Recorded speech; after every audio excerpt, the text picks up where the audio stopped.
Hello, everybody. Welcome to Shyam's Storytime. My name is Shyamala and I'm a passionate storyteller. Today's episode of King Vikramaditya is called The Lost Prince. Are you all ready to listen? Bhojaraja went back to his chambers the other day, is it not? The next morning, Bhojaraja woke up, he got ready and came straight to the chambers that housed the throne of King Vikramaditya. As soon as he came, he started to climb the steps quickly. The moment he put his foot on the 23rd step, the puppet there stopped him and said, "My name is Manu Needi Valli. Are you worthy enough to sit on this throne? This throne belongs to the great King Vikramaditya. I'm going to tell you a story today. Just see for yourself if you can match him." Saying so, the puppet started to tell him a story. Long ago, there was a Pandit who lived in Ujjain. He was a very pious man. He had a son whose name was Devadatta, to whom the Pandit had imparted all knowledge that he had to. One day, the Pandit decided he would go on a pilgrimage. He told his son to take care of everything, gave him all instructions that he need to know, and asked him to behave like a virtuous Pandit. And then he went on his way. Devadatta took care of everything. One day, he went into the forest to collect some darba grass for the rituals that he would perform.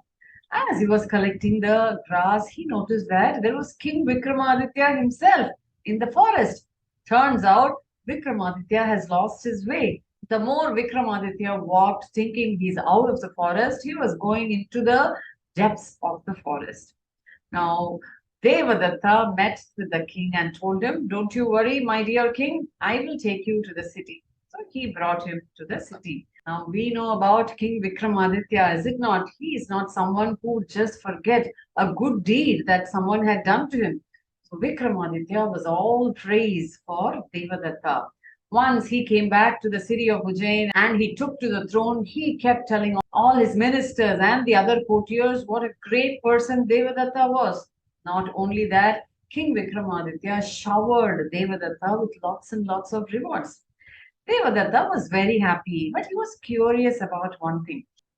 Devadatta felt that King Vikramaditya was overreacting to a small help that Devadatta had done. So he wanted to test the king. Is he really needing so much for the help that he had done? So he set on to do something. One day, when Vikramaditya's son was around playing, Devadatta happened to pass by. Devadatta caught hold of this small boy who was 9 or 10 years old that time. He took him to Devadatta's house. Devadatta removed all the gold ornaments that the prince was wearing and he sent them to the market to sell them and get money.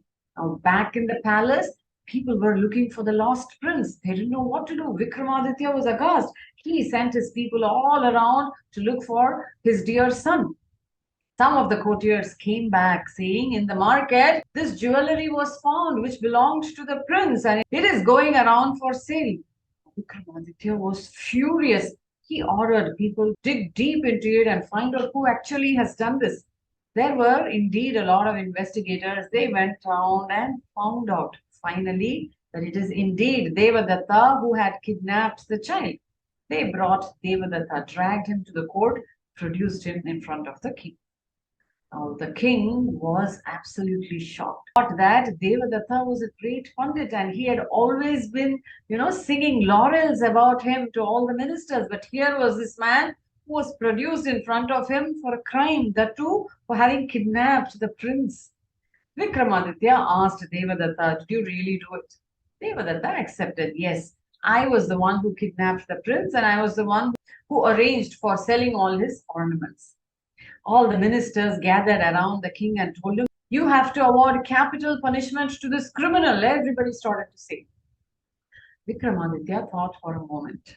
He knew the greatness of Devadatta. It was because of him that King Vikramaditya was right there in the court. One day, when he was lost in the forest, it was Devadatta who brought him back. And from the look of it, Vikramaditya understood that this is a genuine person. Somewhere, Vikramaditya's instinct told him that this person has done it for a certain purpose.